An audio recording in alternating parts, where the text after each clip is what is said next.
Oh, Hey, ça va? ça va? Ça va? Tranquille? Tranquille? Ça va? Ça va? Bien. Ça va? Grave. Ça va, tranquille. C'est un plaisir de te recevoir. Merci pour l'invitation. Bienvenue. Yes. Installe-toi. Tranquille. Welcome, bienvenue. Ça va, merci. Tout ce que j'aime en plus, là.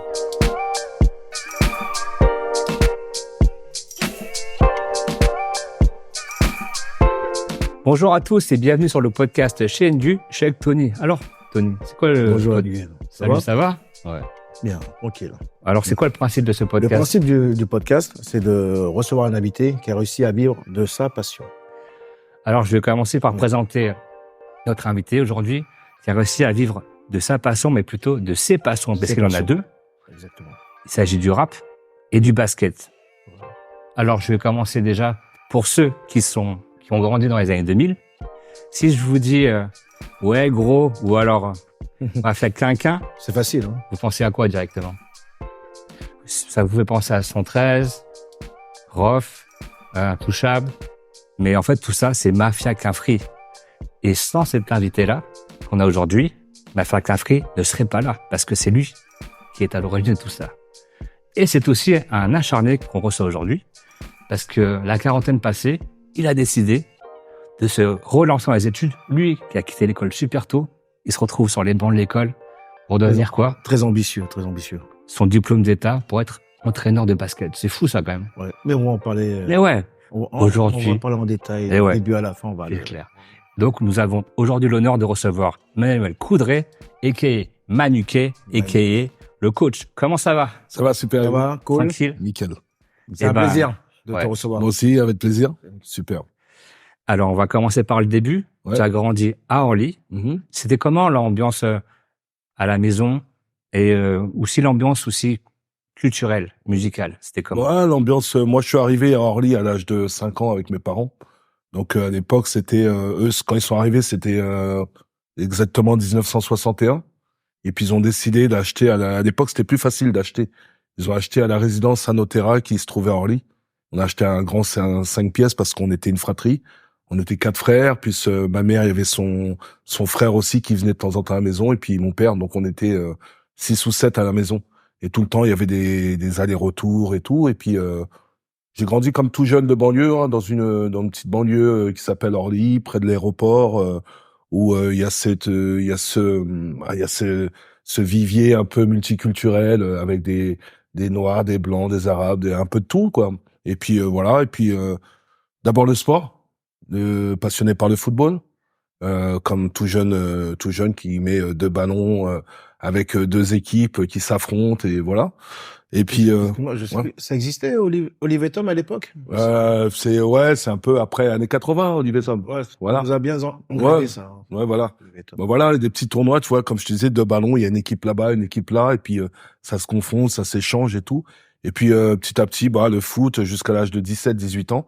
Et puis un jour, je suis pris de feu par le basketball, comme ça. Et puis la musique est venue aussi, tout éventuellement, naturellement, à la même période. Voilà. D'accord. Mais tu dis que tu es arrivé à 5 ans avec tes parents, Ouais. mais à l'âge de 5 ans, Mhm. dans le cocon familial, Mhm. au niveau de la musique, qu'est-ce que vous écoutiez? Il y avait quoi? Ouais, c'était mon père qui était fan de musique, du compas, de la musique antillaise, et tout ce qui était un peu folklorique à cette époque-là. Ouais. Moi, j'étais pas encore dans le son, mais j'entendais tout. Qu'on allait en baptême, le dimanche quand il travaillait pas, on entendait la musique à fond déjà à la maison. C'était la grande époque de Kassav, c'était du coupé cloué, c'était Tabou Combo. Voilà, ces Ouais. grands classiques qui faisaient vibrer un peu toute cette population antillaise et créole et au-delà. Et puis après, voilà, 7, 8 ans, 9 ans, 10 ans, maternelle, et puis après, voilà, le football qui rentre dans ma petite life, quoi, tout simplement. D'accord. Donc c'était ambiance Ouais. casser Mais- les manches et tout. Ouais, mais surtout le dimanche. Hein. Après, c'était Dimanche. très strict. Ouais. La semaine, c'était travail. Mon père et ma mère, ils travaillaient. Nous, on rentrait de l'école. Et puis, mon père, il avait 2 travails. Il rentrait après minuit. Donc, nous, on essayait de regarder la télé vite fait. Et on avait le bruit de l'ascenseur. On savait que c'était le daron qui rentrait. Dès que c'était le daron, tac, tac, tac, ça éteignait. Pop, pop, pop. Et voilà, ça dormait. On dormait. Et puis après... Et lui, il repartait à 6 heures du matin, voilà, parce que il fallait subvenir aux besoins. Il y avait un crédit à payer. Et puis voilà, c'était une vie assez mouvementée, on va dire. Et il y avait toujours quand même un peu de musique, ça va. Ouais, toujours un peu de musique, Mais toujours des c'était- fêtes à gauche à droite, en famille. On partait à travers les 404, les camionnettes bâchées là, Ouais. qui existent toujours hein, dans plein de bleds. Je le vois même au fond de la France. Et on partait là en famille. On était à une dizaine derrière. On était tout petits et on allait chez les cousins, cousines.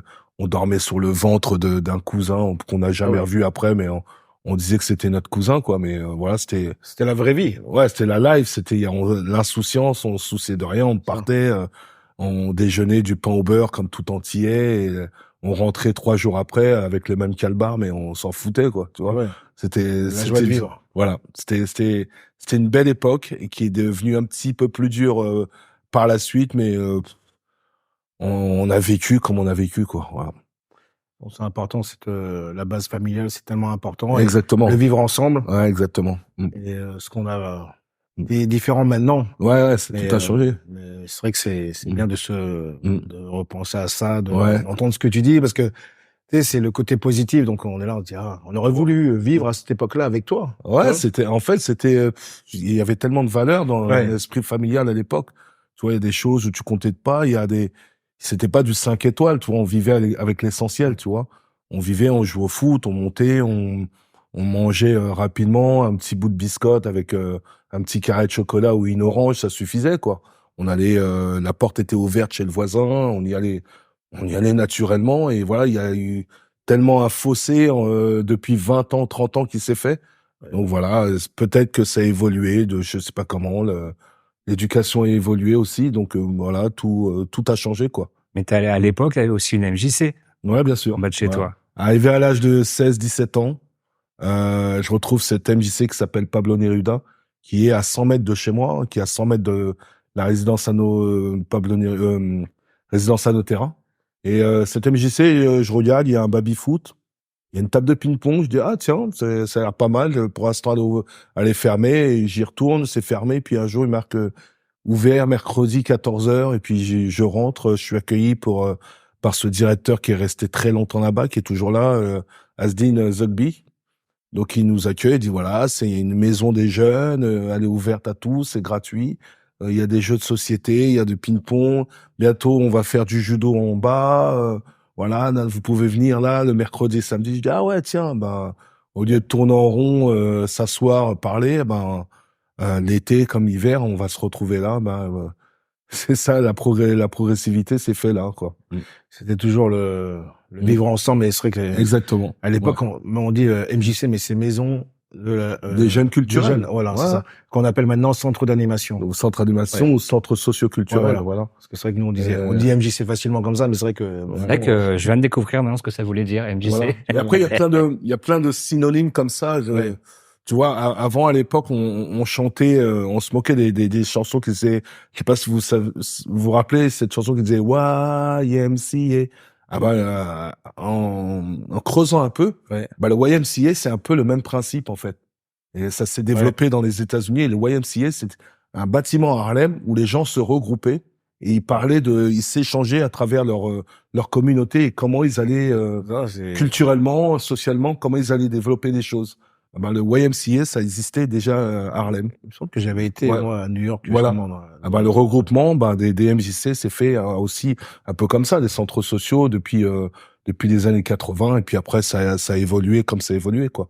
On était très focus là-dessus, à cette époque. Maintenant, ça s'est un peu dégradé, tu vois. Il y a plus la même forme, il y a plus le même aspect, il y a plus le même intérêt, tu vois. Mais nous, c'était un bel intérêt parce qu'il y avait ces petits voyages qu'on profitait. Il y avait ces week-ends où on allait à la piscine. Je sais plus quelle piscine, mais c'était terrible. C'était très cadré où tu pouvais choisir ton activité et te dire ah, je vais faire du foot, je vais à la piscine, je vais sortir là-bas. Tu dis mais il y a aussi de la musique ou sinon. C'est le bonheur. Ouais, voilà, c'était le bonheur. Et c'est quelque chose qu'on retenait surtout. C'est quelque chose qui était assez incroyable, quoi. Tu partais, t'allais une semaine en Espagne et ça restait gravé, tu vois. Et tu dis, comment on a réussi à partir en Espagne? Soit tu payais après, soit tu payais pas, mais c'était, tu partais où tu faisais des activités. Voilà.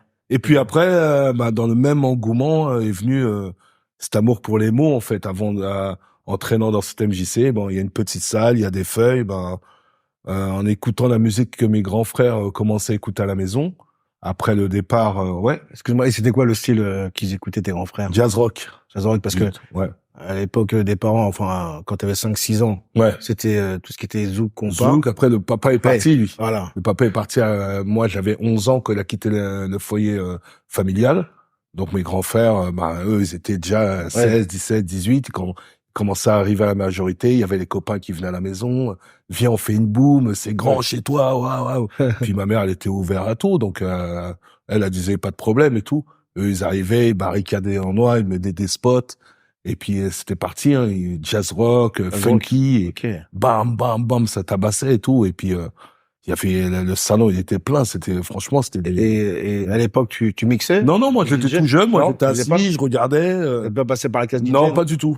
J'étais assis, je regardais comment ils développaient leur petite soirée, leur petite après-midi et moi je kiffais parce que c'était vraiment il y avait un DJ il mixait super bien, franchement c'était des belles après-midi quoi. Et donc ça payant en plus.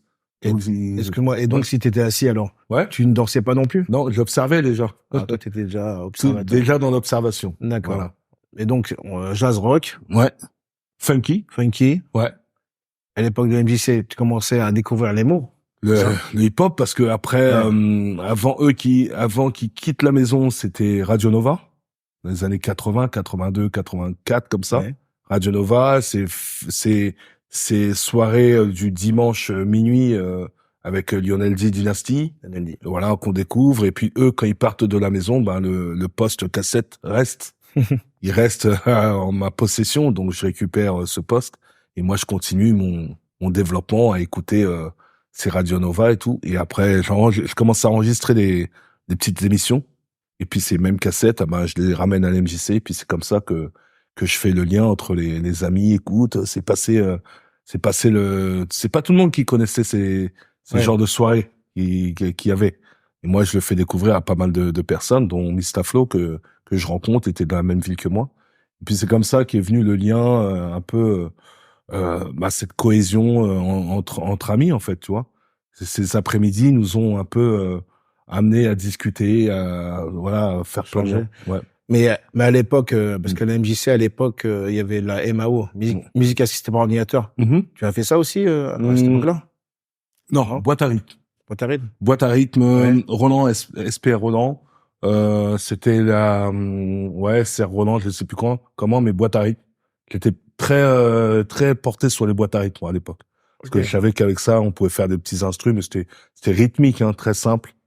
Et voilà, ça suffisait pour faire un beat et puis rapper dessus, quoi. Donc toi, dans ta tête, t'étais déjà au state parce que tu savais déjà que avec ça, on pouvait faire ci, on pouvait faire ça. Moi déjà, j'avais une ambiance très préparée au state. Je savais qu'ils avaient 10 ans d'avance et on voulait absolument faire comme eux, quoi. Ouais. Voilà. Et donc, on va revenir aux ateliers d'écriture à la MJC. T'étais accompagné de Mistaflo déjà à l'époque, c'est ça? Ouais, Mista, je le rencontre dans cette même MJC. Il y a eu plein de rencontres parce que à travers les après-midi qu'ils faisaient dans cette MJC, toutes les rencontres, déjà tous les gens d'Orly qui étaient amoureux du hip-hop, ils étaient là. Après, il y a eu les gens de Choisy qui sont venus, les gens de Vitry. Donc la rencontre avec un peu les Sudibi, les Little, tout ça, ils ont participé à ces mêmes soirées. Et voilà, Mafia Underground et tout. Et c'est comme ça que moi, cet amour pour les mots est venu. Là, des après-midi dans une salle, je m'amusais à écrire des trucs, des textes. Et voilà. Et puis j'ai jamais lâché cet esprit de dire, on découvre et puis on va essayer d'emmener le truc un petit peu plus loin, quoi. Et à quel moment tu as eu ce déclic pour l'écriture? Parce que tu t'es dit... l'écriture. Qu'est-ce qui t'a... L'amour des mots est venu en primaire, moi. C'est venu en primaire. Découverte de René Séchant grâce à un ami qui s'appelle Cyril aussi.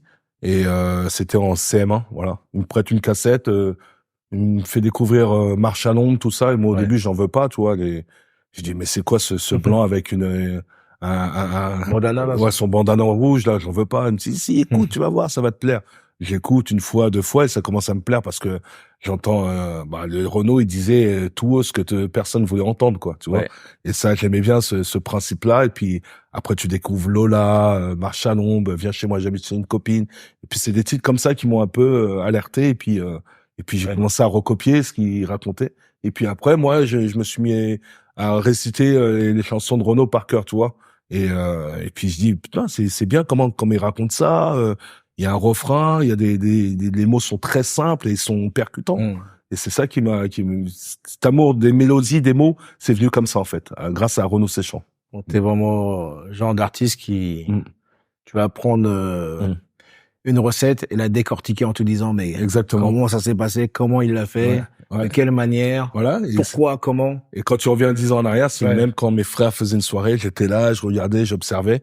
Et là, avec la cassette de Renaud, j'ai écouté, j'ai appris comment il faisait un refrain. Ah, il faisait en 4 mesures, des fois en 8 mesures. J'ai dit, ça se passe comme ça. Et je comprenais pas au début, Renaud. Et puis à chaque fois, mon pote il me disait, alors t'as écouté? Je lui disais non. Et une fois, je connaissais bien. Et dans la cour de récré, des fois, je lui faisais des textes. Lola, tu sais, ma môme. Il dit, tu l'as écouté, l'immortel, celui-là, t'as vu quoi? Et puis voilà, on s'amusait comme ça, quoi. C'était exceptionnel. Comment tu t'es servi de justement copier ces textes de Renaud à écrire du rap? Par les syllabes, par la façon de rimer et voilà, par la simplicité des mots. Je savais que Renaud, c'était il avait des thématiques dans ses morceaux forcément. Je me suis intéressé à cette petite cassette et puis après à d'autres cassettes, d'autres styles de Renaud. Et mon premier disque, moi, c'était Stevie Wonder à l'âge de 17 ans, c'était un 45 tours, qui s'appelait Part-Time Lover. Et là-dessus aussi, j'ai cherché à savoir un peu de quoi il parlait, comment il a fait ce disque. Et c'est comme ça que j'ai commencé à écrire mes premiers textes qui étaient Stop la violence, nous existons, tu vois, j'ai essayé de m'inventer des titres et voilà, avant d'écrire, j'essayais toujours de trouver des titres qui allaient m'emmener au plus profond de l'écriture. Et c'est comme ça cette signature m'est restée du début à l'âge de mes 16-17 ans. Aussi bien pour les albums de 113, Idéal J, Rof, ça a été toujours le même process en fait. J'avais plein de titres dans un cahier et puis par rapport à ces titres, on trouvait des thématiques, on disait sur cet instru, ça serait bien qu'on parle de ça. Et donc c'est ce qui était bien, c'est qu'on partait pas dans tous les sens et qu'on avait une vraie ligne de conduite et puis à partir de là, le MC qui kickait, savait en quelle thématique aborder ces thèmes quoi. Finalement, tu as toujours été, par rapport à ce qu'on entend déjà depuis le début, tu as toujours été en mode observateur, chef d'orchestre en fait. Ouais, j'avais cette facilité à proposer des choses, à accompagner, on va dire à magnifier les mecs quoi, tu vois. C'était pas fait exprès, mais je trouvais ça tellement facile le fait de sans difficulté. Puis eux, ils rentraient bien dans le jeu, donc je disais pourquoi pas, on essaye. Et c'est surtout le truc qui était magique, c'est que ça marchait quoi. Ça marchait à chaque fois sur les albums, sur des titres. Et puis j'ai dit on va continuer la même recette. Voilà. Et cette recette, tu l'as appliquée avec ton premier groupe? Différents types, qui était déjà. Tu peux nous raconter cette aventure-là, Différents types? Ouais, Différents types. On était 3, Mr. Flo, moi et Lil Jason, qui habite à Vitry. Et puis avant ce groupe, on va dire qu'a fait partie de ce groupe aussi, paix à son âme, c'est DJ Mehdi. La rencontre de DJ Mehdi a été un poids essentiel pour nous en 92 parce qu'il avait cette faculté à être DJ et être compositeur en même temps. Mais attention, pas n'importe quel compositeur. Je vous parle de compositeur, qui était en haut de la falaise, quoi, tu vois. Et avec ses musiques qui étaient tellement originales, tellement recherchées, pointilleux et voilà, lui, il a fait partie du socle de Mafia et aussi du socle Idéal J, Différents types, 113, tu vois. C'était vraiment quelqu'un de très important dans cet univers musical. Et puis, avec lui, quand on a fait Différents types avec lui, on avait tout de suite cette notion d'amener... on était beaucoup en avance, nous, tu vois. La rime urbaine, Différents types, on abordait des thèmes qui étaient... les gens, ils comprenaient pas. Ils disaient... Attends, à un moment, il y a 5 ans, c'était du freestyle, ça parlait, oui, il fait de tel quartier, je fais ci. Et là, on abordait des thèmes comme échec, comme réalité, tu vois, on avait vraiment une productivité qui était, les gens, ils écoutaient des textes, ils disaient, mais putain, c'est loin, ça. Aujourd'hui, j'ai reçu un message encore, les gens qui écoutent le morceau qui s'appelle Échec, il y avait une projection de ouf. On me dit, putain, vous alliez loin, là. On était en 96. Vous parlez déjà des situations, tu vois, morceau qui s'appelle Vie. On parlait de vie, on parlait, tu vois, on faisait plein d'allusions avec la vie, la mort et tout. C'était exceptionnel. Nous, ça nous marquait parce que il y avait de la recherche, il y avait de l'ambition à travers les textes, les musiques. Et on s'en foutait que ça vende ou pas, mais parce que nous, on était partis dans cette direction, tu vois. Et aujourd'hui, quand on écoute D-Tip, moi, je suis super fier de ça. Et ça a projeté, aujourd'hui, plein de rappeurs. Plein de rappeurs auraient pas fait des textes à thème, tu vois ce que je veux dire. Et à partir de là, on est fier d'avoir contribué à tout ça, tu vois. Et c'est vrai qu'à l'époque, il y avait on va dire dans le hip-hop, il y avait un espèce de gros travail, vraiment sur les textes, sur, c'était une époque où c'était les dictionnaires, des synonymes, toutes sortes de dictionnaires, mais les gars achetaient ça en se disant, ah non, mais attends, je vais trouver des mots, qui vont percuter tout le monde, et ça grattait, cette époque était belle. Ouais, c'est vrai, il y avait le fond et la forme. C'est ça. Il y en avait qui étaient très doués, dans le kickage, mais qui était très doué en mettant l'accent sur les grosses thématiques, tu vois. Je te parle des lunatiques, tout ça. Ils avaient vraiment ils allaient chercher dans la profondeur en mettant la musique qu'elle allait avec, donc ça donnait une couleur, ça donnait une lourdeur dans le truc. Quand ils sont arrivés, tu sais, dans le début des années 2000, là, c'était waouh, c'était quelque chose, hein.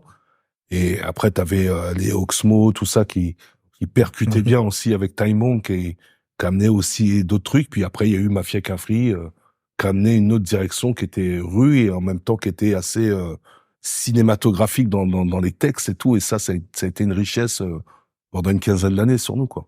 On peut pas évoquer Mafia Cafri sans t'évoquer. Ouais. T'en parlais là justement. Bien sûr. Raconte-nous ton aventure avec Mafia Cafri.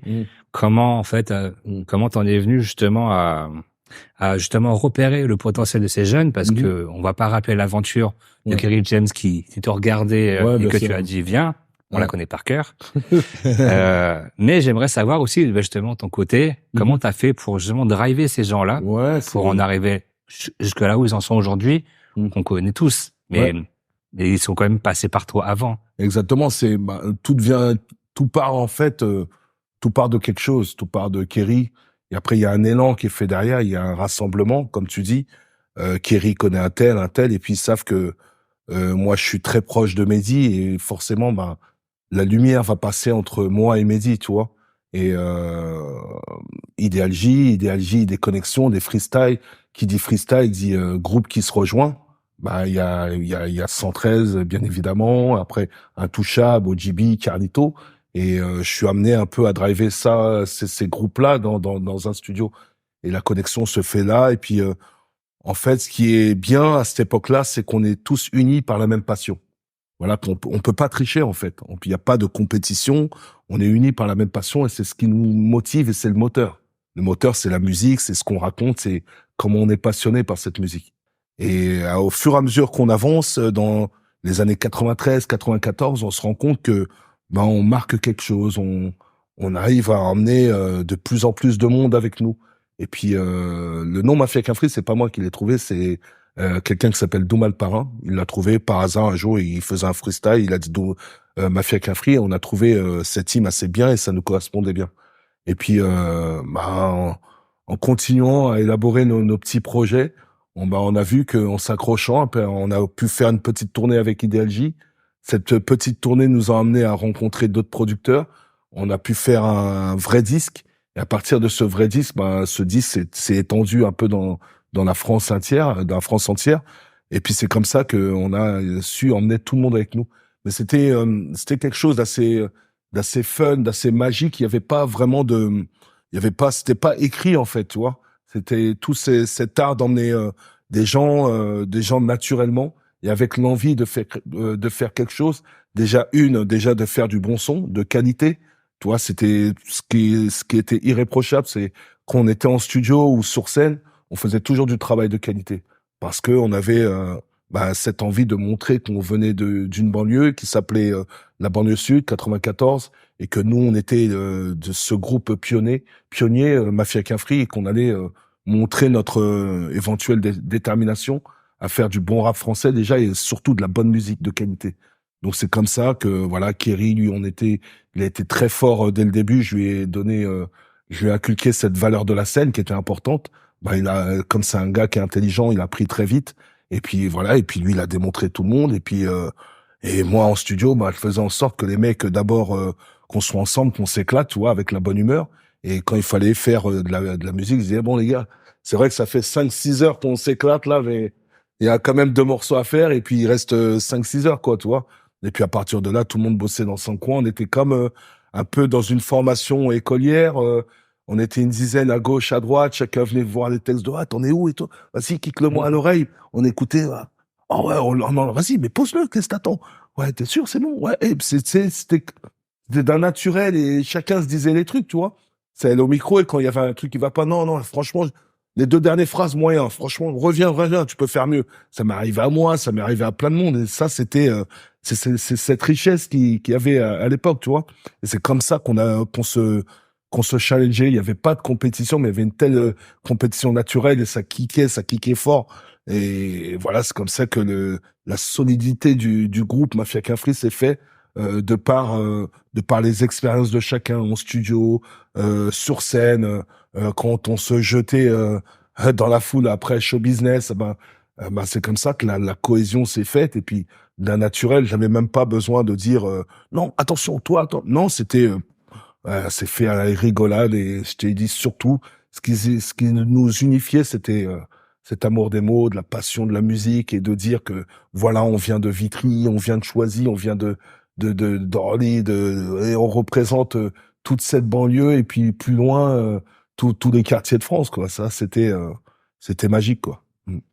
Une très belle époque. Ouais. Justement, cette époque-là, c'est une époque où toi, bon, tu restais toujours le fédérateur dans tout ça, parce que bon, je pense que tu devais intervenir à chaque fois, parce que à l'époque, on entendait manuquer, mais c'est vrai que ton personnage, on voyait que t'étais un peu l'homme de l'ombre, mais t'étais quand même manuqué. Donc c'est ça qui était fort, où tu dis en fait le gars, c'était un peu les gars. Attendez, on fait comme ça, on va par là. Et même en entendant ce que tu dis là, vous étiez quand même au même niveau. Enfin, c'est-à-dire que tout le monde est pareil, même s'il y en a un qui va driver plus, mais c'est ça qui est fort parce que tu es resté à ce niveau-là où tu t'es pas dit parce que je vous donne des ordres, je suis plus haut que vous. C'était non, on est ensemble en fait, et c'est ça qui est fort. C'est un peu comme tu dis, c'est un peu comme dans une entreprise, un manager qui vient. Tout le monde propose ses idées, tu vois, et il est pas là à être un manager est là pour garder son humilité et écouter et être à l'écoute et puis mais quand c'est le bordel un peu dire non les gars franchement comme moi je suis le plus grand et un gars franchement on abuse là il faut calmez-vous tu vois mais un manager il est là pour dire proposez des choses vas-y proposez et puis on va mettre les idées en place proposez et c'était fait un peu comme ça quoi une petite organisation une entreprise mais sans qu'on le sache, tu vois, on faisait les choses naturellement, tu vois. Quand on a signé notre premier disque, La cerise sur le ghetto, on signe, mais on n'avait ni manager, ni conseiller. Nous, on y allait avec cet amour de faire du son et de tout fracasser, tu vois, avec pour ceux, tout ça. On allait avec l'ambition de tout défoncer, tu vois. On n'avait pas avec l'ambition de, ce morceau, quand il va passer, ça va nous générer tant. Non, on faisait ça parce qu'on kiffait vraiment. Et puis on a tellement bourlingué entre les années 90 et 97, il y a eu quand même 7 ans de grandes galères quoi, tu vois. 7 ans de frapper dans la porte de toutes les maisons de disques, nous disent que cette musique c'est une musique de mode qui va durer 2-3 ans, non on n'en veut pas, non on n'en veut pas. Je peux te dire qu'on a fait toutes les maisons de disques, on a fait Sony, BMG, EMI, Epic, on a fait toutes les maisons de disques. Et ce qui est marrant, c'est que les mêmes personnes qui nous recevaient, qui disaient non cette musique ça va pas aller, 10 ans après, en retour, c'est les mêmes personnes qui voulaient travailler avec nous, tu vois. Toc les gars, on a besoin de vous. Ah c'est fort ce que vous faites. Non mais, mais attends toi. Et on s'est déjà vu. On s'est déjà vu il y a 10 ans en arrière. Voilà donc on a pris notre musique comme elle venait avec cette passion et elle nous a emmené où elle nous a emmené puis on est super fiers de ça quoi. Et en studio avec Mafia Qu'un Free ou même toutes les personnes avec qui tu as travaillé. Il y a déjà eu des moments où des moments de vide imaginons par rapport au matos qui veut pas démarrer, des trucs tout fous, tu dis non, on a fait un tube et là il nous manque cet élément. Alors, il s'est passé un truc qui est assez exceptionnel à Black Door, au studio Black Door. C'était vraiment l'époque Ideal J. C'était à l'époque, c'était des grosses bandes. Bah, tu pouvais pas enregistrer. C'est-à-dire quand tu enregistrais plusieurs fois, tu perdais en qualité. Ah. Donc sur une bande, par exemple, tu pouvais faire 3 morceaux, et puis il fallait vraiment être voilà, il fallait vraiment être carré. Mais nous à l'époque, c'était Jeff Dominguez qui enregistrait, donc on avait confiance, on savait que c'était carré. Et puis ce jour-là, ben le morceau était un peu trop long, donc il a enregistré. Il y avait 2 morceaux qu'il avait pris, et puis sur le morceau, on n'avait pas assez de bandes pour enregistrer le morceau. Wow. Donc ce qui est relou, c'est que ces bandes-là, elles se vendaient pas n'importe où, elles se vendaient dans le 16e. Donc il a fallu qu'on aille vite chercher une bande. Je me rappelle, il était bientôt 19h et ce truc-là, il fermait à 19h. Wow. Donc il a fallu vite aller chercher une bande et revenir et reposer le morceau. Donc on avait appelé à ce studio. Il y a quelqu'un qui avait été en scooter récupérer la bande, mais ça nous a fait perdre un temps fou. Alors qu'aujourd'hui, maintenant, tout est fait en numérique, t'appuies, tu enregistres pendant 8 heures. Mais là, ces trucs de bande, c'était vraiment précieux. C'est pour ça que souvent des morceaux se faisaient en one shot. C'est pour ça que les morceaux à l'époque, il fallait les répéter avant pour poser, parce que quand tu rompais, ben tu remettais la bande, tu revenais et tu perdais en qualité en fait. Tu vois, donc c'était déjà textuellement, déjà au niveau matériel, c'était déjà très très très très minutieux, tu vois. Donc il y avait tous ces points à prendre au sérieux. Il y avait des cassettes DAT, il y avait les bandes numériques et tout. Mais tu vois, des petites anecdotes comme ça. J'ai une anecdote aussi, paix à son âme, Mehdi, on avait fait un super morceau, et il y a un ami à lui qui s'appelle Pupus. Il est arrivé, on avait une sorte dans sa chambre, il y avait un interrupteur comme ça qu'il fallait absolument pas toucher. Oh. À partir du moment où tu touchais l'interrupteur, tu déconnectais tout. Et on venait de finir un son avec Mehdi. Oh. Et puis que son pote, il arrive comme ça, Pupus, il a dit « Eh ouais les gars, ça va, wesh !» Et au moment de lui dire « Ne touche pas l'interrupteur !» Parce qu'on était un peu dans le noir, tu vois. Ouais. On faisait la musique un peu dans le noir, il y avait juste une petite lumière scintillante. Et lui, il a cru que voilà, tout était éteint. Et les gars, il a fait ouais les gars, tac tac. Et ça veut dire qu'il a tué le morceau. Il a fait ça. Et même si t'enregistrais, le fait d'appuyer là, tu déconnectais tout. Ça veut dire que le morceau, il nous l'a tué. On avait mis 6 ou 7 heures parce que et puis là, il en a, mais qu'est-ce que t'as fait? Qu'est-ce que t'as fait? Ben voilà, après, voilà, c'est des choses, souvent on dit que le premier jet est irrécupérable, mais bon, s'il y a eu des moments qui étaient quand même assez super importants et super marrants à cette époque-là. Après le coup, tu dis bon, c'est un bon souvenir. Ouais. Tu dis bon. C'est vrai. C'est une anecdote, et maintenant, avec, comme tu dis, le numérique, ils ont beaucoup de chance ils n'ont pas connu ce qu'il y avait avant, et c'est vrai que, par rapport au fait, comme tu dis, d'enregistrer un one shot, tu répètes et tu dis, tu mets encore plus le cœur parce que tu dis, oh, il faut que ça percute, il faut que ça soit haut, en fait. Ouais, c'est vrai. Et donc, à l'époque, c'était, il fallait préparer le texte, fallait que ça soit carré. Plus tu posais une seule fois, plus t'avais de la qualité, tu vois. Et quand tu répétais, tu effaçais, tu répétais, et pas la même saveur, quoi. Et en plus, ça mettait beaucoup de temps. Tu vois, maintenant, tu fais ça sur l'ordi, vas-y, c'est reparti. Bon. Et là, il fallait que la bande revienne, il fallait calculer juste où mais bon, nous, on bossait avec Jeff, donc il avait ça mathématiquement, il était assez doué là-dessus. Mais quand tu te trompais, ça mettait du temps. C'est pour ça que les mecs comme Kerry, ils posaient, des fois en one shot, tu vois. Ils faisaient des morceaux, des couplets en one shot, ça, c'est bon. Le deuxième, troisième, parce qu'il avait tellement bien calibré le truc chez lui. C'est pour ça qu'aujourd'hui, il est dans le théâtre. Et dans le théâtre, on sait qu'il y a des palettes de répétition à faire en très peu de temps. Parce que déjà, lui, à l'époque, il avait déjà compris le process. Et il répétait beaucoup les sons chez lui. Et arrivé en studio, one shot, premier couplet, deuxième couplet, troisième couplet, plié, salut, allez, au revoir. C'est un vrai entraînement, en fait. Ouais, moi, ça a toujours été 4x4. 4 mesures, stop, 4 mesures, stop. C'est un exercice quand même. Parce qu'il faut l'intonation, il faut le souffle, il faut la qualité, il faut la puissance, tu vois. Donc, chacun son truc, mais là, c'était vraiment une époque, il fallait être carré, quoi. Sur le morceau Pour ceux, Rof, justement, il respecte pas, justement, ces fameuses mesures. Ouais. Il en a fait une plus longue. C'est ça, ouais, est-ce que tu peux nous raconter la création, la jeunesse de ce morceau parce que t'as tout vécu, tu l'as vécu au début. J'ai vécu l'avant, pendant, c'est-à-dire que Jacus, qui est compositeur de ce morceau, j'écoute des sons chez lui. À l'époque, il est 70% compositeur sur cet album, et il me fait écouter cette boucle. mais il avait pas encore fait la batterie.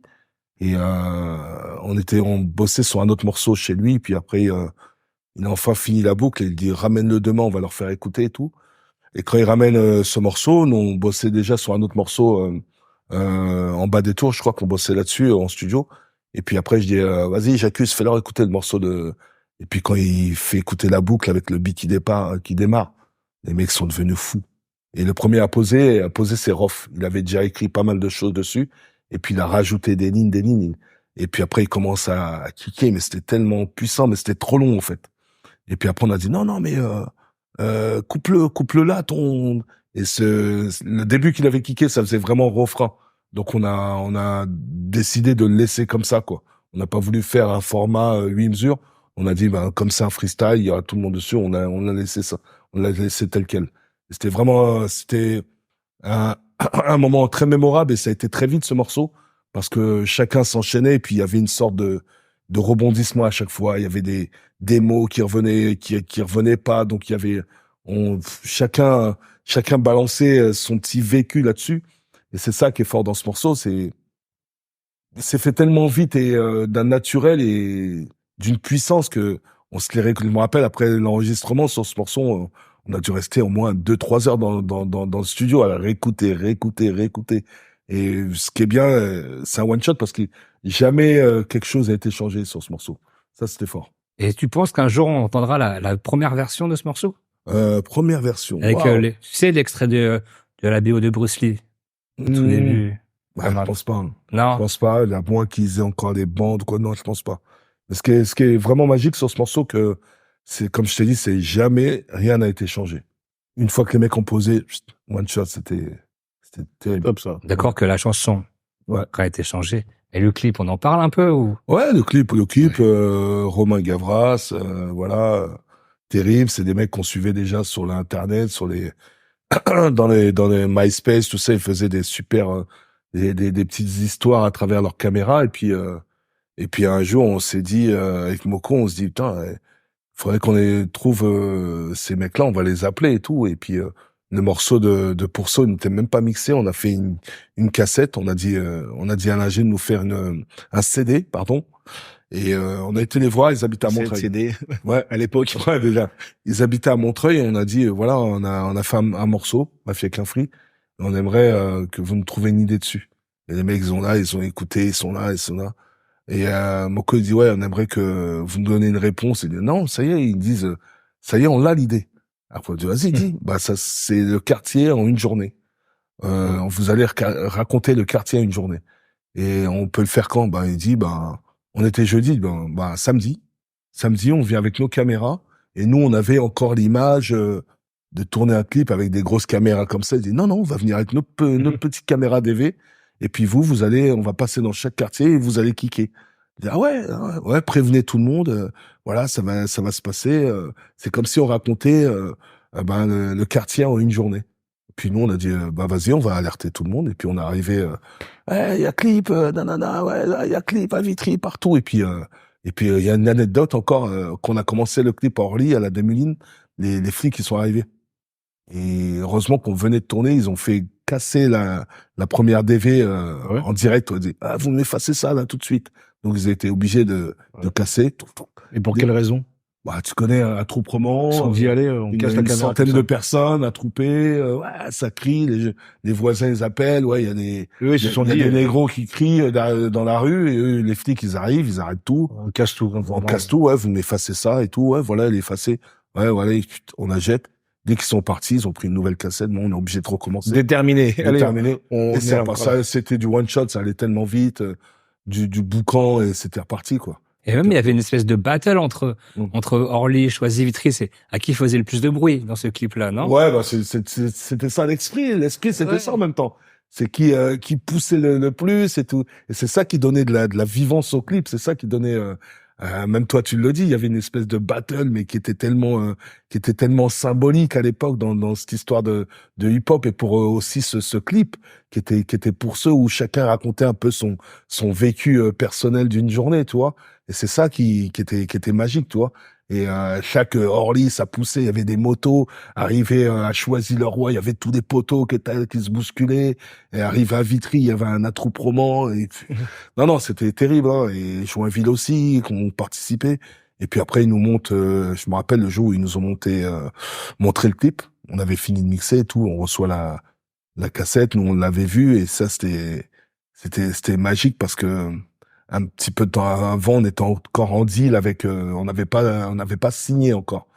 Et puis, ce soir-là, on devait recevoir le directeur de, comment ça s'appelle? Le DA de Swan. Nicolas Nardone. Ouais, Nicolas Nardone qui venait voir le clip, justement. Il avait eu l'écho que c'était un truc de fou. Alors lui, il voulait se déplacer. Et nous, on était une vingtaine dans le studio, dans une pièce un peu comme celle-ci, là, avec une télé, tout ça et tout. Et puis tout le monde était assis parce qu'on se demandait, putain, un mec d'une maison de disques qui vient regarder un clip aussi virulent que ça, comment il va le prendre, tu vois? Il va se dire, ah, vous êtes fous, les gars. Donc on est tous assis, il met le gars qui regarde. Et nous on se regardait du coin de l'œil, tout ça. Après il dit, tu peux le remettre, s'il te plaît? On se dit, wow. Attends, qu'est-ce qu'il veut prendre des noms? Il veut prendre des matricules, il veut inspecter. Bon. Il remet, regarde. Regarde. Après, il se lève. Il tend la main et il nous serre tous la main. Super boulot. Et dès que là, on a su qu'on avait fait un truc de fou, quoi. Et tout le monde a dit, ah, non, c'est lourd. Il a dit, non, mais c'est ça. Vous savez pas avec ça, là, c'est un truc de malade, là. Personne n'a jamais fait ça. Et là, il s'est lâché. Mais là, non, mais attends, mais remets-le un petit peu, là, encore. Et là, c'était là que c'était parti. On savait même nous, on s'est rendu compte qu'on avait fait un truc de malade. Après, le DA, qui était là, Karim Thiam à l'époque, a eu l'idée de copier 1000 VHS et les distribuer dans la rue pour faire un peu à la street dans les street promo. Dire c'était censuré, c'est voilà, ça censuré le alors clip, que non. Ouais, le clip qui passe jamais, qui passera jamais. En fait, il avait décidé de faire ça un peu comme dans les années 70 avec comme la méthode Harlem un peu qui donne de la bouffe à tous les jeunes et puis on passait partout. Je me rappelle, moi j'avais été un samedi matin, j'en avais 10 je passais à Clignancourt, j'en avais donné au stand et au stand de Clignancourt, quoi de mieux pour les distribuer, tu vois. Et chacun a pris une petite pile et on distribuait et c'est monté jusqu'en province et tout. Tu savais même pas comment la cassette a voyagé en fait. Soit le mec qui habitait là, il partait. C'était tellement précieux d'avoir cette cassette. Oh. Et le mec qui partait en province avec la cassette, il la faisait tourner et tout le monde connaissait le clip. J'ai de l'or entre les mains, les gars. Au bout d'un mois, tout le monde connaissait ce clip. Et puis après, il y a eu, grâce au petit logiciel, tout ça, c'est un petit peu.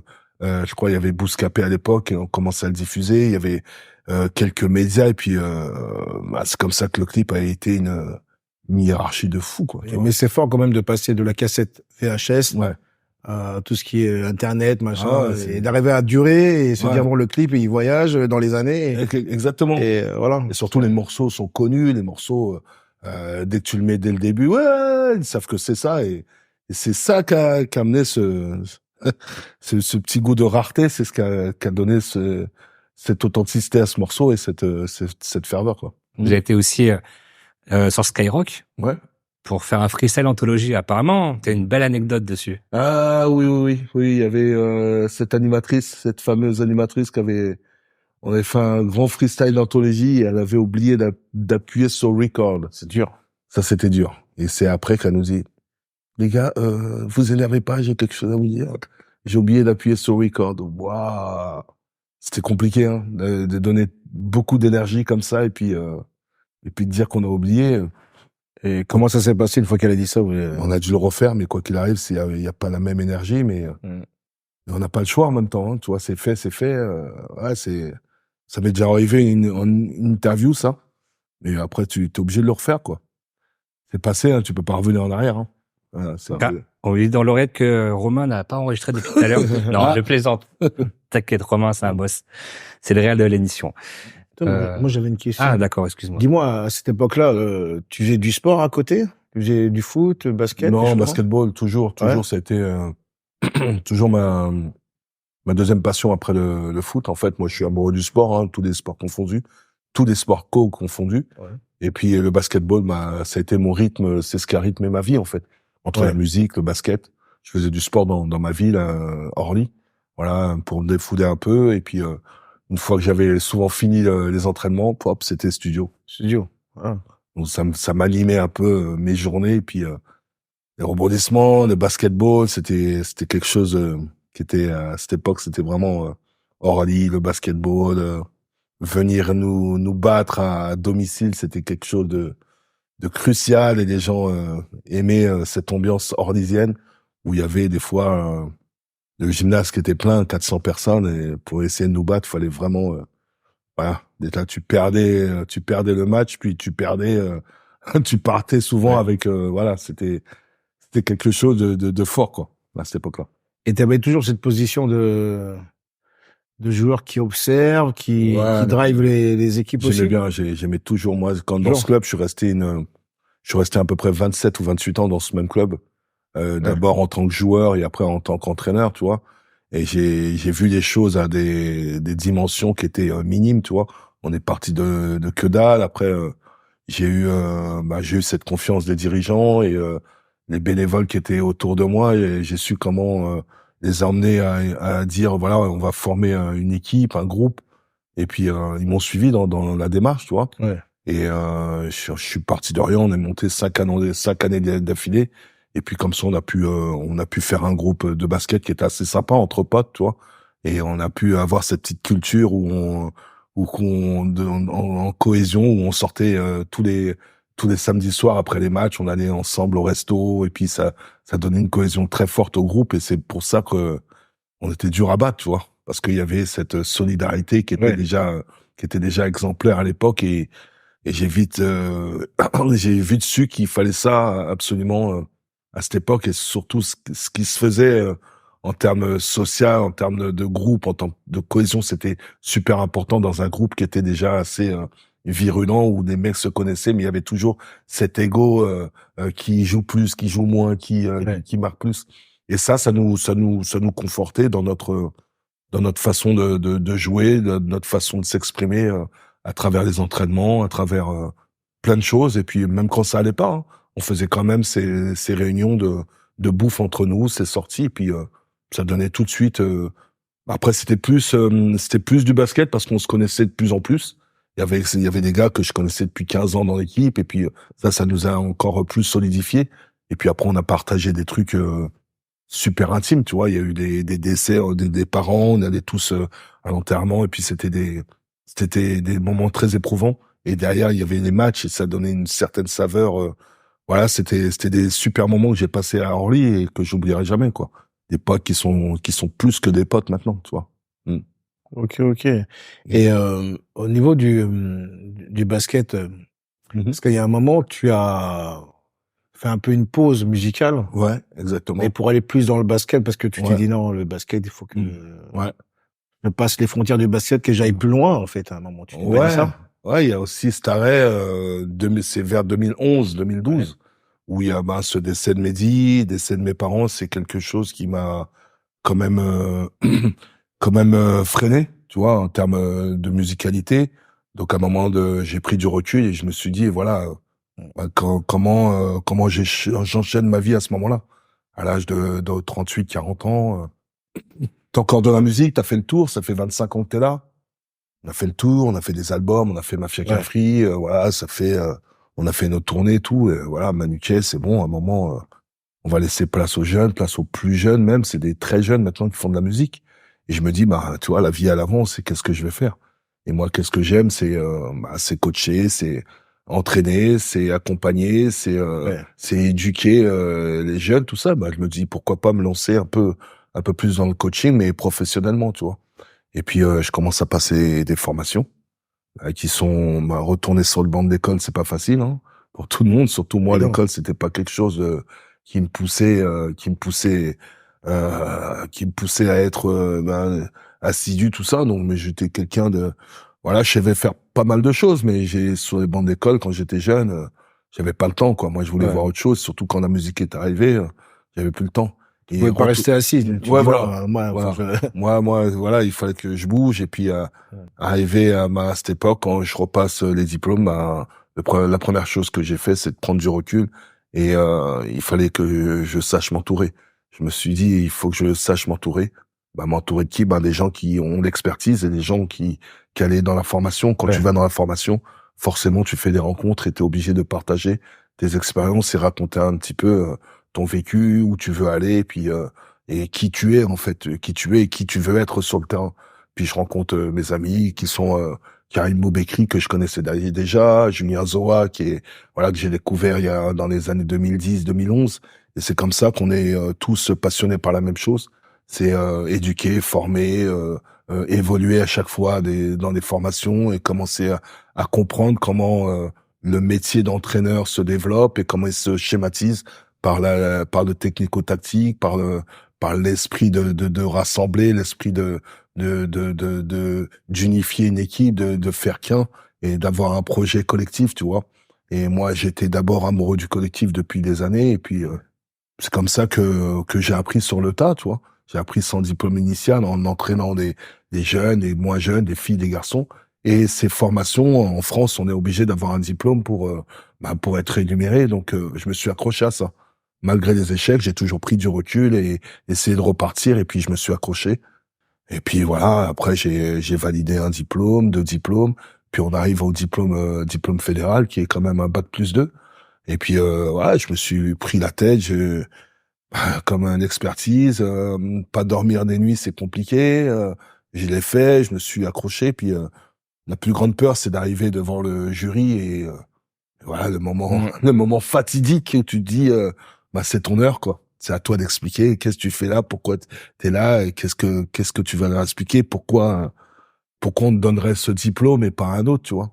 Et ça, j'étais persuadé que j'avais fait du travail pour y arriver, puis j'y suis arrivé. Ouais. Et voilà.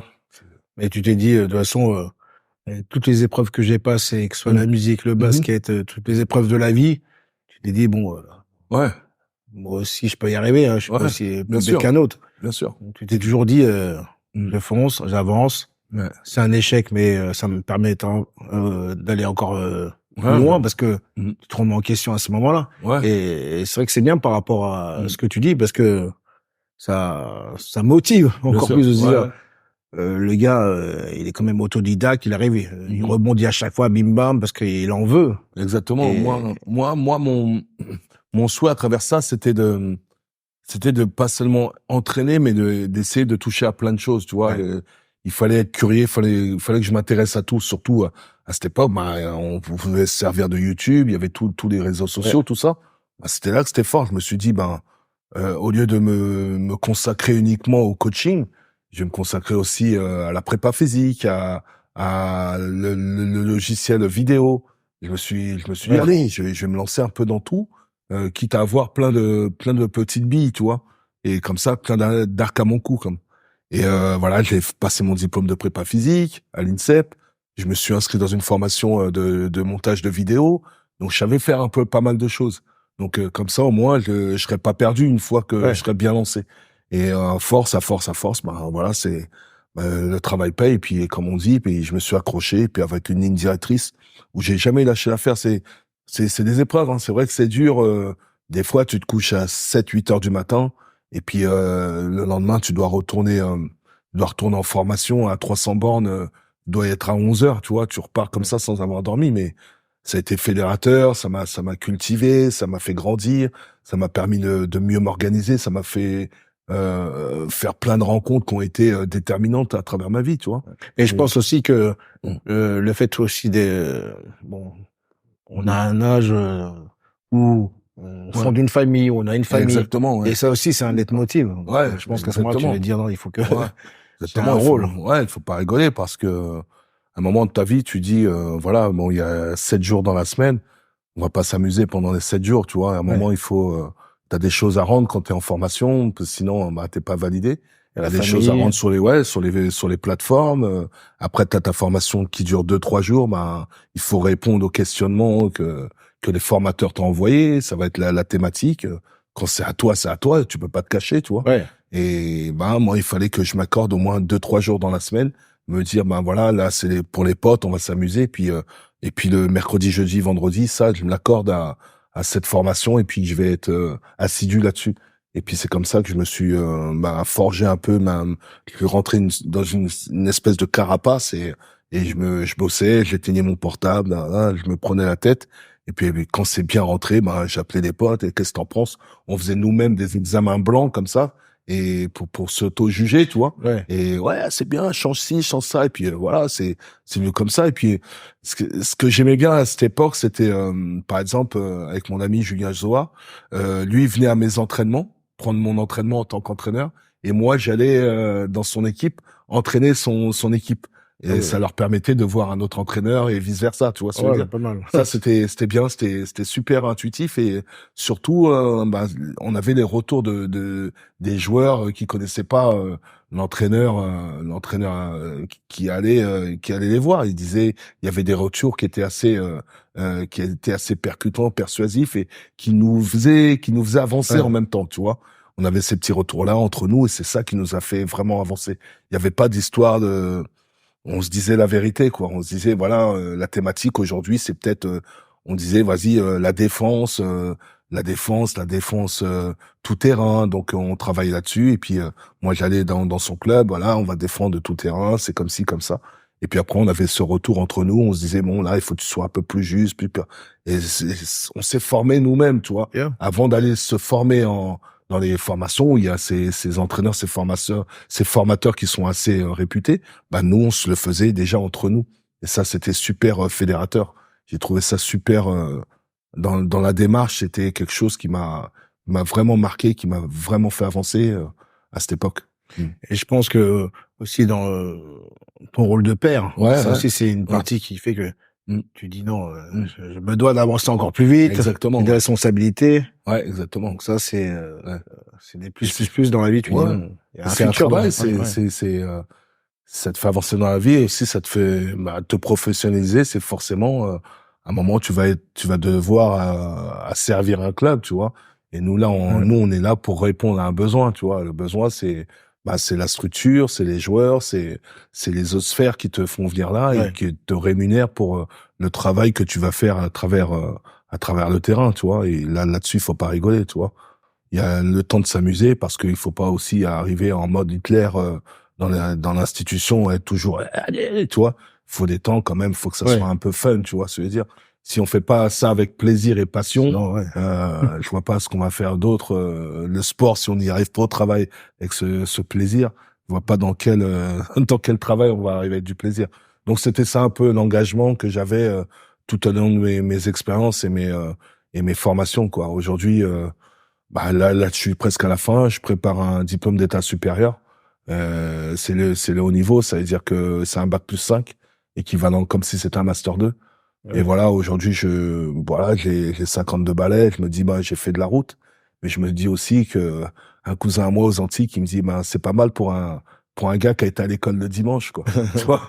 Il me dit ça, il arrête pas de me chambrer. Et voilà, c'est du travail, c'est une belle boutade. Ouais, c'est sympa. C'est un périple, c'est quelque chose qui t'apprends tous les jours, en fait. Je vous rappelle quand même que Manu a sorti ce livre. Il y a combien d'années maintenant? Il y a 3 ans maintenant. 3 ans? Ouais, Les Liens Sacrés. Et il y a aussi, qui raconte quoi, en fait? Qui raconte mes débuts. Ouais. C'est-à-dire dans la musique, comment je suis arrivé dans la musique, comment j'ai réussi à façonner un petit peu tout ça. Et surtout, faire une périphérie avec tous les gens que j'ai travaillé à travers mon époque musicale et toutes les anecdotes et comment on a amené des morceaux à véhiculer un peu partout en France et avec tous ces groupes qui nous ont suivis. C'est vraiment une histoire commune. Très récemment, Le meilleur pour tous, sorti le 30 octobre chez Mindset Édition, préfacé par Abdal Malik. Donc voilà, là le central est plus sur moi, c'est ma reconversion. Je fais toujours ces petits va-et-vient sur le hip-hop, mais il y a quand même cette reconversion qui est majeure et puis ce parcours de vie qui continue à se développer, mes histoires avec ma fille, comment je vis maintenant, actuellement, et qu'est-ce que je fais à travers toutes mes expériences. Voilà. Il faut l'acheter pour exactement. Le meilleur pour tous. Alors, raconte-nous un peu maintenant que tu es entraîneur de basket, comment ça se passe? Où est-ce que tu entraînes? C'est-à-dire que je suis arrivé dans ce circuit professionnel un petit peu tard, parce qu'il a fallu, voilà, toutes ces épreuves, avoir des connexions. On rentre pas facilement dans ce milieu pro. Donc, je suis rentré dans les années 2018, d'abord à Vanves, qui était en National 1, qui est la 3e division française, qui n'est pas rien. Et puis, il a fallu apprendre, voilà, en tant qu'assistant. J'ai été officier en tant qu'assistant pendant 4 ans. J'ai fait 2 ans à Vanves, puis après, je suis parti à Cergy-Pontoise, qui était aussi en National 1, mais ce qui était bien, la valorisation là-bas, c'est qu'on a fait les playoffs. On était une équipe qui n'était pas attendue, donc on était une équipe un peu de mercenaires, où il y avait des anciens pros, où il y avait des Golgoth, hein, qui avaient des Goliaths, on nous appelait, parce que quand il fallait battre des grosses équipes, on savait se relever et gagner, et puis d'un coup on retombait, on savait pas pourquoi, donc on était cette équipe un peu inattendue, quoi. Et voilà, c'est comme ça qu'on a réussi à faire des playoffs. Et puis l'année d'après, ça s'est un peu moins bien passé, peut-être par force de recrutement un petit peu décalé, parce que il y a plein de choses qui rentrent en compte, hein, on va dire, tu vois. Et puis j'ai dû partir. J'avais une opportunité d'aller entraîner dans le Nord, et je suis parti. Je suis resté malheureusement que 4 mois. Ça s'est pas super bien passé. Et puis je suis revenu en Île-de-France, et maintenant, comme j'ai dit tout à l'heure, je suis en train de préparer la validation d'un diplôme d'État supérieur. Et dans les jeunes que tu as va. entraînés, Ouais. il y en a un qui a voulu apporter son petit témoignage, son anecdote. On va regarder ça. Ok. Big Bro, MK, comment tu vas? J'espère que tu vas bien. Une petite question. Si tu pouvais nous raconter d'où ça vient, cette histoire de mouillette, et si tu pouvais raconter l'anecdote de ma première mouillette, c'était le souvenir. Big up, mon ref. Allez. Cette histoire de mouillette, c'est assez c'est assez marrant, parce que ça vient pas de moi, en fait. On a propulsé en France avec Amadoun, mais elle vient pas de moi, parce qu'on était à New York. C'était exactement je vais te dire la date, c'est en 2006, je crois. On va à New York et on dort chez des amis dans le Bronx, et on rencontre un ami qui habite à Villejuif, là-bas. Et il nous dit, ah, ça va, vous êtes de Paname et tout. Et puis, oh, on est de Paname et tout. Et puis, on dort, tu sais, à New York, tu te débrouilles, hein, surtout dans ces années-là, assez intense et tout. On arrive dans la baraque, et puis il y avait un matelas. Et puis moi, je dors avec Amadoun, et puis lui, il dormait dans une autre chambre. Voilà, cet ami-là, il se reconnaîtrait, il s'appelle Brice, cet enfoiré. C'est le cousin des jumeaux, d'ailleurs. C'est un grand cousin des jumeaux. Licopo de balle. Voilà. Ouais. Et on dort, et vers 8 heures du matin, on a arrosé comme ça, avec au moins 2 litres d'eau. Et on se réveille, et lui, il éclate de rire. On me fait, mais t'es un ouf! Et puis, il a trouvé ça tellement secouant. Et je l'ai dit, au départ, c'était choquant, mais après, j'en ai ri. Et j'ai dit, putain, on va la ramener en France, celle-là. Et arrivé en France, le premier qui dormait, et au début, t'as l'impression de couler, parce que tu t'y attends pas, t'es dans ton sommeil, et tu reçois moins 1 litre d'eau. Et puis nous, on a abusé avec ça. Et puis là-haut, un jour, lui, il était chez moi, à l'époque où j'habitais à Crémain-Bicêtre. Il était affalé sur le canapé. J'ai pris un petit litre d'eau, toujours bien fraîche. Hein. C'est important. Ouais, c'est important. Il faut qu'il et mouillette. Voilà, et on l'appelait mouillette. Voilà, et elle s'est propagée partout, et jusqu'à maintenant, même 20 ans après, on continue. Et en fait, grâce à toi, beaucoup de jeunes ont pu, comme on dit, percer ce plafond de verre, tu vois. Mais comment t'en es arrivé là, à cela, pour que ça puisse se passer de cette manière-là, et que les jeunes puissent se dire, oh là, grâce à Manuquet. C'est-à-dire que après ça vient de moi. En même temps, ça, c'est, comme je dis, ça vient d'eux aussi, tu vois. Il faut le vouloir, hein, tu vois. Ouais, c'est Léo Konaté, je l'ai connu. Il a commencé le basket à l'âge de 5 ans par le biais de son grand frère. Et il est arrivé à l'AS Orly, dans le même club où j'entraînais, où je jouais. Il est arrivé à l'âge, moi je l'ai eu en tant qu'entraîneur à l'âge de 12 ans, tu vois. Il était minime, il maniait bien le ballon, il était assez facile dans tout ce qu'il faisait. Et puis il est parti en championnat de France à Charenton. Mais de par sa taille, il jouait pas là-bas en fait. Il jouait pas parce que c'était le plus petit de l'équipe, il était tout frêle et puis donc il a fait ses années à Charenton où il y avait déjà les Evan Fournier, tout ça, il était dans la même équipe, donc c'est la même génération. Et puis après il est revenu sur Orly, puis il est parti en vacances au Bled et le petit il a poussé de 20 centimètres, tu vois. C'était plus le même gaillard quoi. Il a poussé, il commençait le galon il venait pas encore, il n'avait pas pris du gab encore.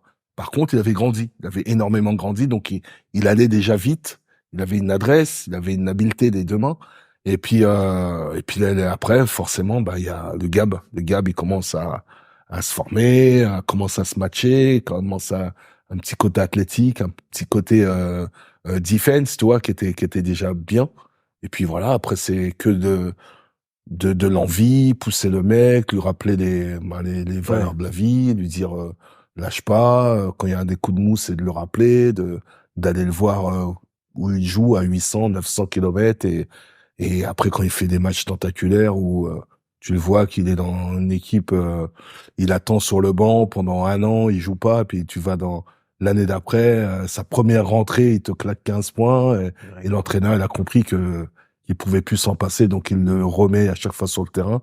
Et puis quand on y va, on sait que voilà, on vient voir quelqu'un qui est parti de rien et qui commence à réussir.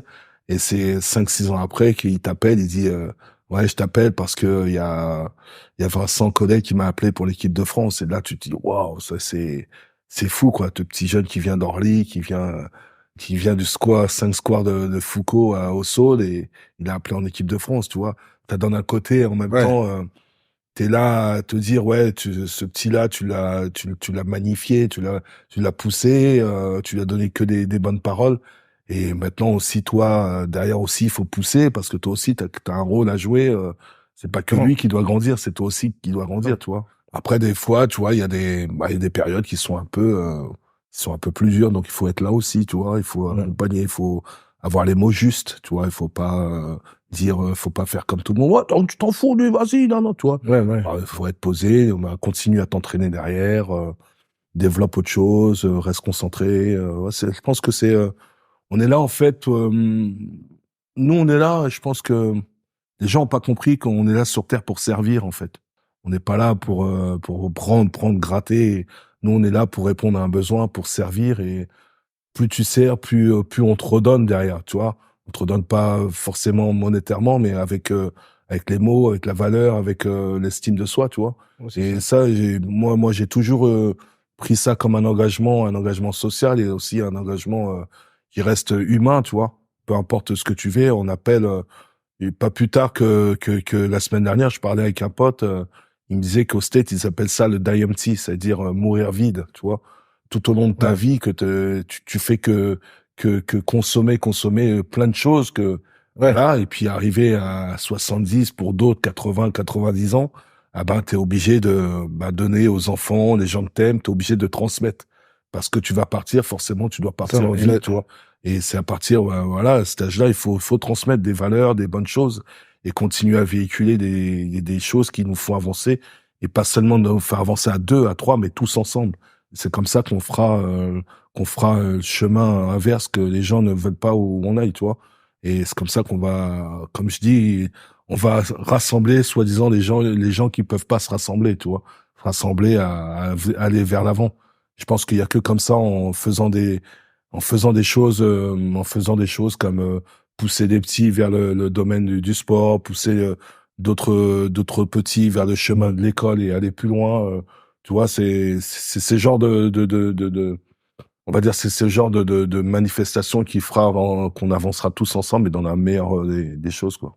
Et c'est vrai que quelque part, sur le chemin de la vie, on se dit que ce sont des actes qui aussi apaisent. Ouais, bien sûr. Ça apaise et quelque part, avec le parcours que t'as, t'arrives à donner des clés pour prendre le bon chemin. Donc ça serait que... Bien sûr, c'est pas tout le temps une histoire de politique.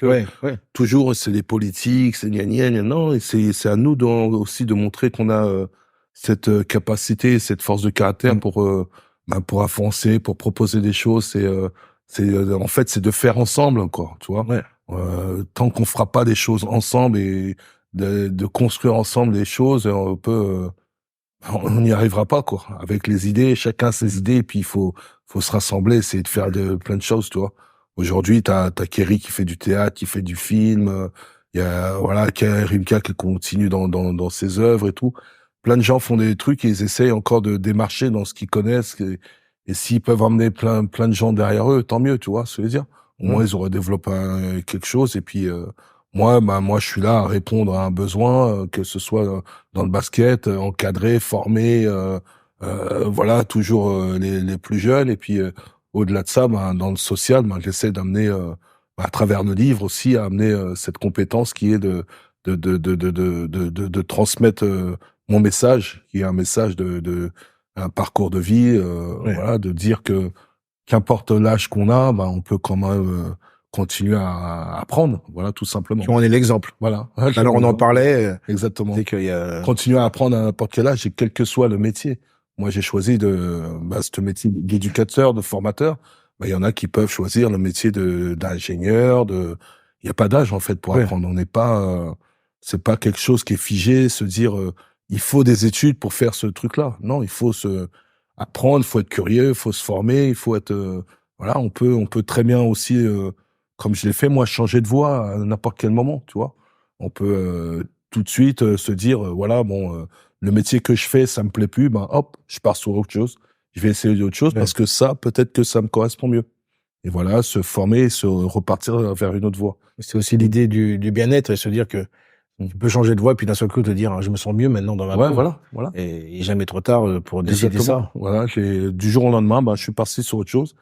Et ça me correspond mieux. Voilà, et je pars sur ce chemin, même si je dois réapprendre. Il y a des formations, je vais me reformer, je vais continuer dans mon apprentissage. Et puis, je pense que chacun a son parcours, chacun a son histoire de vie. Et puis je pense que c'est comme ça que, voilà, qu'on fera tous ensemble les meilleures choses, quoi. Que ce soit homme ou femme, je pense que maintenant les femmes ont une place dans la société qui est importante, et aussi qui nous l'ont démontré à travers le sport et autre chose.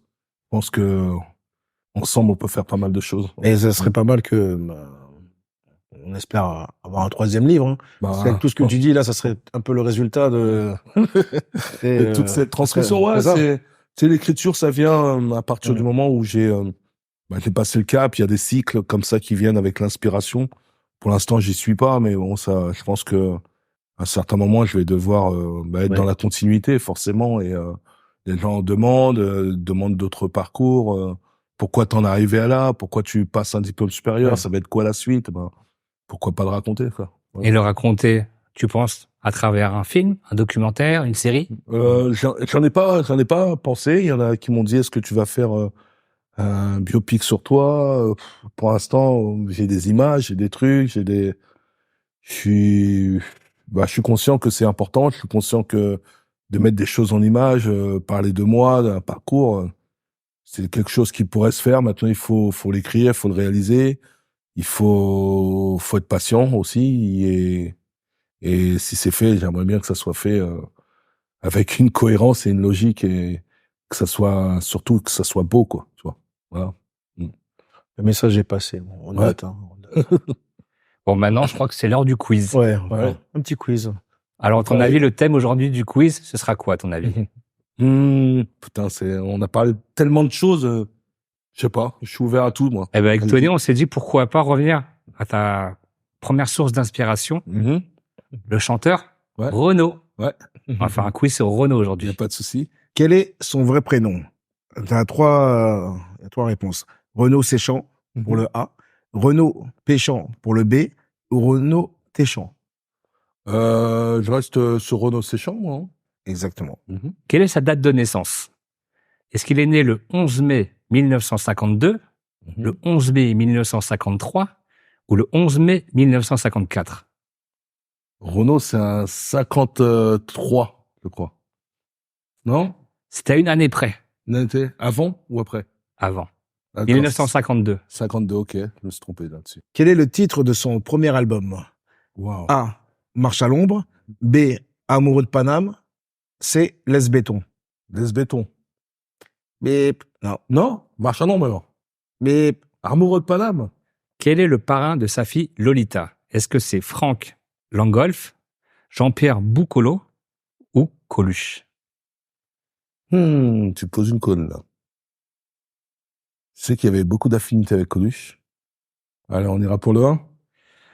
Ah non, c'était Coluche. Oh En tout cas, on peut vraiment dire que tu as vraiment un parcours inspirant et que vraiment tu corresponds parfaitement à la case de ce podcast-là, qui est de réussir à vivre de sa passion. Et vraiment, c'est clairement ton cas. Et quand on t'entend, on a envie de vivre de sa passion. Merci, et de faire comme toi et de dire, bon, il y a des positifs, des négatifs, mais on avance.